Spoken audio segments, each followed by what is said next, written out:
Welcome to the virtual lunch. Today is Monday, August 17th, and this is virtual lunch number 111.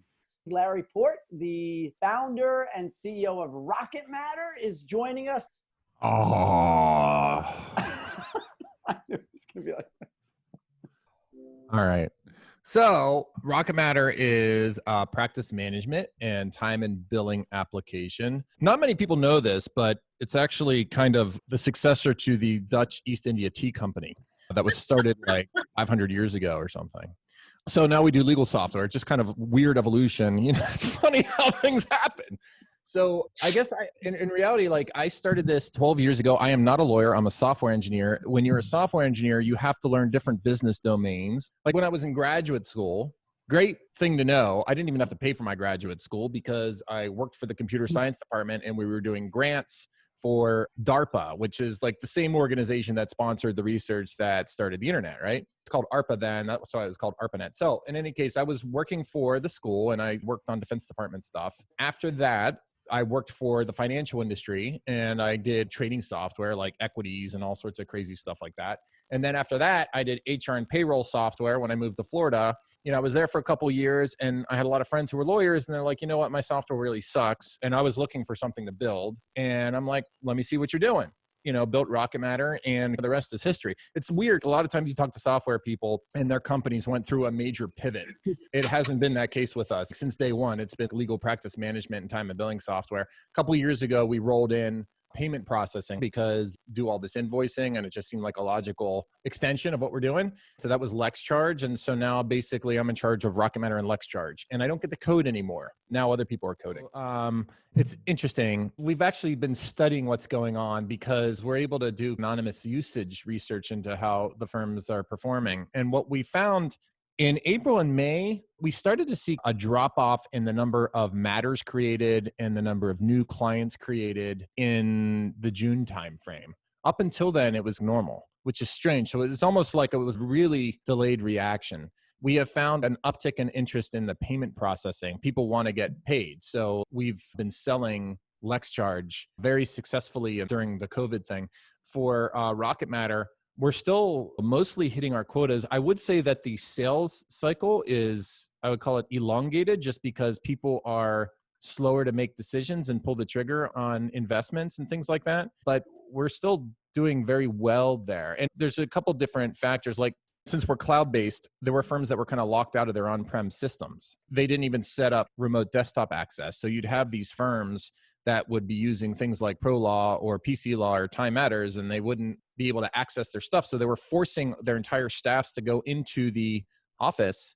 And it was just a really bad situation. They didn't have a lot of flexibility. So those products are kind of like already dying and they're not being supported. So you're seeing a movement away from them and that kind of accelerated a little bit, you know, just because people need to be able to work from wherever they are. So I don't really know if law firms are acting that differently. I assume they're like everybody else. Everybody's so flexible and fluid in terms of where they are that nobody really knows where you are when you're working with them. When you're a software developer, there's a way that you work, right? Agile and Scrum, and there are these project management methodologies that have been time tested because there's a big crisis in the software industry in the 1970s. It was called spaghetti code, where the code became unmanageable. And out of that came all sorts of different disciplines and things like this. So, you know, usually if you're on a software team, you're exposed to one method or another. When I started Rocket Matter, we had these things that we did in this methodology called Scrum, and it was automatic because that's just what I knew how to do. And then when I started servicing law firms, when the software was built and out in the wild, it was like crazy to me that there was no methodology behind most of the law firms that we were working with. A lot of law firms just were not equipped with the tools they needed to run their business. I kind of had this hunch that people were going to get bored pretty quickly. I always kind of wanted to do a virtual trade show. So we just announced it. We're like, okay, we're going to do this virtual trade show and it's going to be 2 days. And I got all sorts of people to speak on it. And we were trying to investigate how to do this because we really were the first ones out of the gate. Now, for those of you that put on webinars, you probably know that if things are free, you get maybe like a 50% attendance rate. So I was like, okay, I want people to have skin in the game. So I wanted to charge for it. So we just donated everything to COVID-related charities. That actually helped us. It got more pickup, I think maybe because of that. We got like 500 people to pay like $25 to attend this thing. we did have to find a platform. We looked at 3 or 4, and some of them were like complete charlatans. Others just plain didn't work. From the software perspective, they don't necessarily build their own video conferencing technology. They use software libraries to power the video conferencing stuff.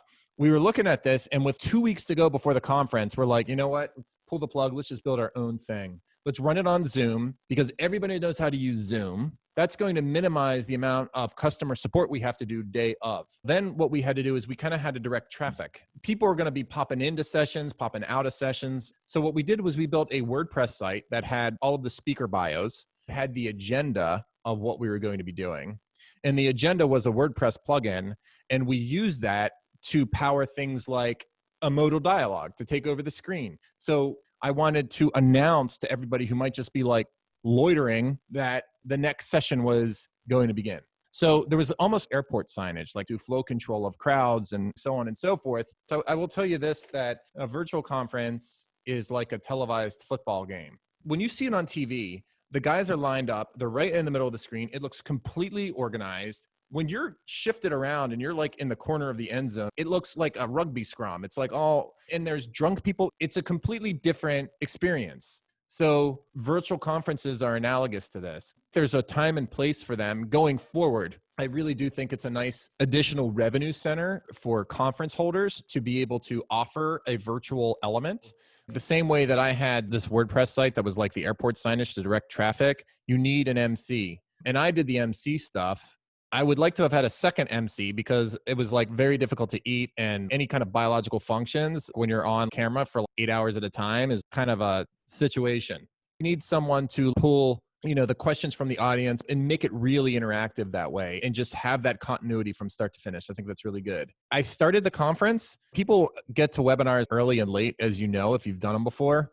So I started it 15 minutes early. I found things that people like to see that puts them in a good mood. So I think I did Freddie Mercury doing his Live Aid performance right before the conference. And then I started the conference with a Star Wars scroll. That's how I kicked it off. I didn't want to just turn on the webcam and have it there. So if you can incorporate fun and theatricality to it as best you can, that makes a big, big difference. Now, I think maybe we had too much screen time back to back. What you're seeing now is people getting breaks. Maybe they do a session for 45 minutes to get the CLE credit and then give them like a 10 or 20 minute break. And I was very ambitious. We had like 13 hours of CLE in 2 days. That may have been too much.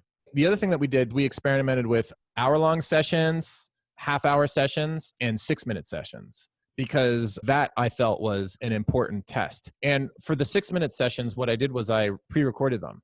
And let me give you a little hack. If you embed videos into a PowerPoint or Keynote presentation, it's going to be a massive, massive file. However, if you use Google Slides, because Google Slides are on the internet, and you embed a YouTube video or a Vimeo video in a Google Slide, it's lightweight because all it is a link. You don't have to download the thing. So if you want to queue up a series of videos that you want to show and you don't want to get it all wrong, you can have a series of slides in Google Slides and embed a video per slide and just go through the presentation and play those videos. It's a really cool little hack. When I speak, I never shill my product. If I show my product, it's in the context of a principle that I'm showing. So you need to find vendors like that. We had Net Documents do something on security, and that guy Alvin from Net Documents did the thing. He like knocked it out of the park. And then Net Documents got all this exposure, and it worked for everybody. So if you really want to give value to a vendor in your conference, or you are a vendor, look for ways that you can present, but not in a shilling fashion. It's a lot more common in other industries, I think, than in legal. The purpose of the 6-minute sessions was just, we're in a new territory, we're in a new world. So maybe that is the right length for the world we live in. I don't know.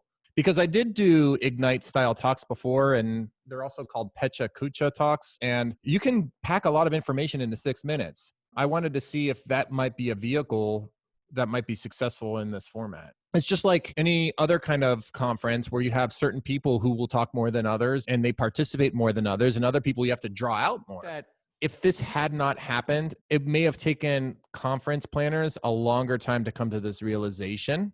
This actually did a solid for conference planners. Attendance in live conferences has been decreasing. There needs to be a live component and a virtual component, and I think it's a good thing. Larry Port, ladies and gentlemen, Larry Port.